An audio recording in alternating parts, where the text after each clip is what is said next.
સ્થાનિક સ્વરાજ્યની ચૂંટણી નજીક આવતાની સાથે જ ભાજપ દ્વારા કમલમ ખાતે છે તે સેન્સ પ્રક્રિયા છે તે હાથ ધરવામાં આવી છે। આ સેન્સ પ્રક્રિયા છે તે 9 નિરીક્ષકોને અધ્યક્ષ સ્થાને છે તે સેન્સ પ્રક્રિયા હાથ ધરવામાં આવી છે। આજ રોજ સવારે 9 થી 4 વાગ્યા સુધી આ સેન્સ પ્રક્રિયા છે તે હાથ ધરવામાં આવી છે।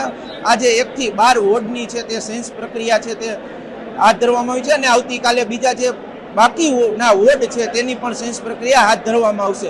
હાલ મોટી સંખ્યામાં ઉમેદવારો છે તે હાલ સેન્સ પ્રક્રિયામાં ફોર્મ ભરવા માટે ઉમટી પડ્યા છે અને હાલ આ તબક્કાવાર છે તે નિરીક્ષકો દ્વારા જે સેન્સ પ્રક્રિયા છે તેમાં ઉમેદવારોને બોલાવીને તેમને સાંભળવામાં આવી રહ્યા છે। ભારતીય જનતા પાર્ટી એ વિશ્વની સૌથી વધુ સભ્ય સંખ્યા ધરાવતી રાજકીય પાર્ટી છે અને પંચનિષ્ઠા ઉપર ચાલતી શિસ્તબદ્ધ પાર્ટી છે। પાર્ટીની એક દરેક કાર્યની એક પદ્ધતિ હોય છે અને એ પદ્ધતિના ભાગરૂપે જ્યારે સ્થાનિક સ્વરાજ્યની ચૂંટણીઓ આવી રહી છે ત્યારે અમારી પરંપરા મુજબ આજે પ્રદેશમાંથી નિરીક્ષકો અત્રે આવ્યા છે અને જે કોઈ પણ કાર્યકર્તા કે જે ભારતીય જનતા પાર્ટી સાથે એકદમ નજીકથી જોડાયેલા છે, પાયાના કાર્યકર છે અને દરેક કાર્યકર્તા હોય એ કોઈ પણ એક ઈચ્છા સાથે રાજકીય પાર્ટીમાં કામ કરતો હોય છે। એના ભાગરૂપે એને મહાનગરપાલિકાની જે ચૂંટણી આવી રહી છે એમાં ચૂંટણી લડવા માટે પોતાની ઉમેદવારીની પ્રક્રિયા માટેની સેન્સ લેવાની પ્રક્રિયા આજે થઈ રહી છે। ત્યારે રાજકોટ ભારતીય જનતા પાર્ટીના કાર્યકર્તાઓમાં ખૂબ ઉત્સાહ છે। બધા કાર્યકર્તાઓ શિસ્તબદ્ધ રીતે અહીંયા કાર્યાલય ઉપર અમે આ વ્યવસ્થા કરી છે અને કાર્યાલય ઉપર 3 ઝોનમાં આ પ્રક્રિયા થશે। 3 ઝોનમાં અમે આપણા 18 વોર્ડ છે એના ભાગ પાડેલા છે અને એ મુજબ જે કાર્યકર્તાનો જે વોર્ડ હશે એ ઝોનમાં જઈ અને એ પોતાનો બાયોડેટા વગેરે વાત કરી અને પોતાની રજૂઆત કરી શકશે।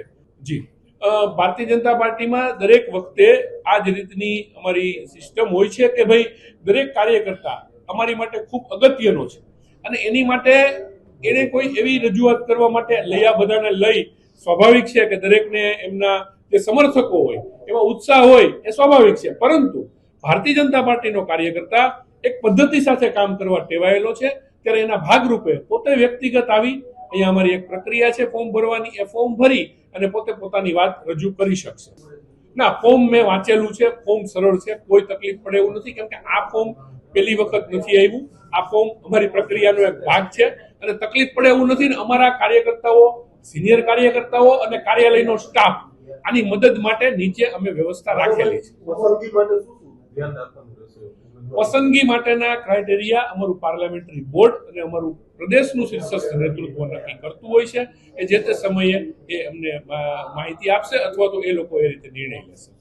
આપ જોઈ રહ્યા છો કે સમગ્ર ગુજરાતની અંદર ભારતીય જનતા પાર્ટી દ્વારા સર્વે ઈચ્છુક ઉમેદવારોને દાવેદારી કરવા માટે નિરીક્ષકો દ્વારા ભારતીય જનતા પાર્ટી દ્વારા આવનાર 2 દિવસ સેન્સ પ્રક્રિયા હાથ ધરવામાં આવી છે। તેના અંતર્ગત આજે રાજકોટ મહાનગરમાં પણ ભારતીય જનતા પાર્ટીના નિરીક્ષકો દ્વારા ભારતીય જનતા પાર્ટીની આ મહાનગરપાલિકાની ચૂંટણીમાં લડવા સર્વે ઈચ્છુક ઉમેદવારોને સેન્સ પ્રક્રિયા હાથ ધરવામાં આવી રહી છે। ત્યારે ખાસ કરીને નવયુવાનો અને મહિલાઓમાં આપ જોઈ રહ્યા છો કે ભારતીય જનતા પાર્ટીમાં લડવા માટે અનેરો ઉત્સાહ છે અને આવનારા દિવસોમાં મહાનગરપાલિકાની ચૂંટણીમાં ભારતીય જનતા પાર્ટીનો ફરી વિજય નિશ્ચિત છે અને આવનારા દિવસોમાં ભારતીય જનતા પાર્ટીના શાસકો ફરી મહાનગરપાલિકાની અંદર શાસન ધુરા સંભાળવા જઈ રહ્યા છે।